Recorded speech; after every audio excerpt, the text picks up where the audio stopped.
boys and girls. So Sarah's videoing me so I can show you how I want you to do. Can they see this? Yeah. Today's math paper. So you're measuring with your hands today the length and the width and the height of different objects in your house. So these boxes on your page are actually empty. Mrs. Card filled the first two. So I'm going to show you what I would do to measure how tall my fridge is. Okay? The first thing you want to do is estimate, which means, can you see me? Which means guess how many hands tall you or I think my fridge is. So here's one hand. So I'm going to guess that my fridge is 12 hands tall. So then I'm going to write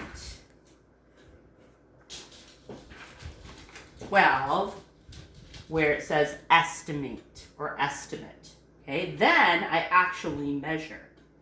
Now, if I get a different number here when I actually measure it, we've talked about this before, 2 grade 1, do I change my estimate? No, because predicting or estimating is all a part of learning how to be a good mathematician or a good scientist.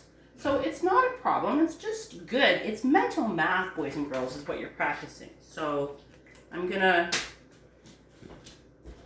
start at the bottom, which is really tricky. I have to get down on my hands and knees. Okay, 1. Now, when I go to put the next hand, you can't leave a space between your hands because then you're not going to get an accurate measurement. Okay? And Zoe wants to be a part of this too. So I put one hand down and then my other hand has to start right at the tip of my finger. So that's 2, 3, 4, 5, 6. As you go, make sure you count. 7, 8, about 9. It's a little bit less than 9, but it's okay to write 9. So I wasn't too far off. Don't show them the messy table, Sarah. So I guessed that it was 12 hands tall, but it was actually 9 hands. Okay, do I erase that because it doesn't match the actual measurement? No, it's just good to be thinking in your brain. It gets your brain working. What's a good guess? What's an appropriate guess? You see, it wouldn't be appropriate to say 100 hands or 1 hand. That's not thinking carefully and using your brain to figure out mentally what a good guess would be. So now let's do the piano, which is right here.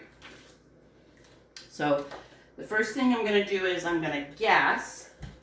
So I'll just put my hand here to help me guess. I think it's going to be, now the fridge was 9 hands, and I think the piano is shorter than the fridge.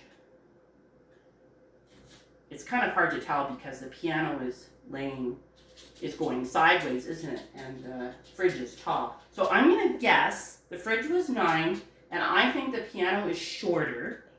So I'm going to guess 8. 8 hands long. Okay, so that's going to be my guess. Here we go. That's my estimate. So I write 8 hands. You see that, boys and girls? 8 hands. And now I'm actually going to measure it. So I start at the end of the piano. I'm not going to start in the middle because that doesn't make sense. Then I haven't measured this. Right? So I'm going to start at the end. And then I'm going to lay my next hand right at the tip of my fingers. So that's 2, 3, 4, 5, 6, 7, and a half of another hand. I was close.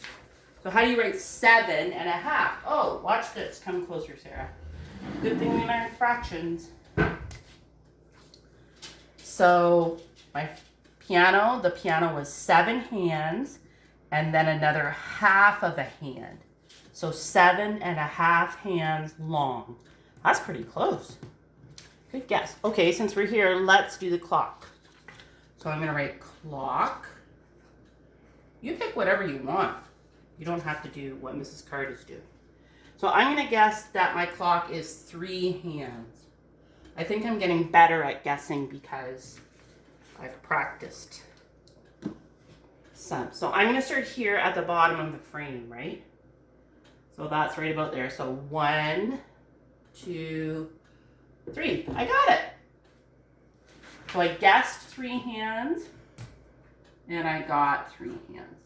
See? So that's how you do that paper, boys and girls. So have fun with that. Bye.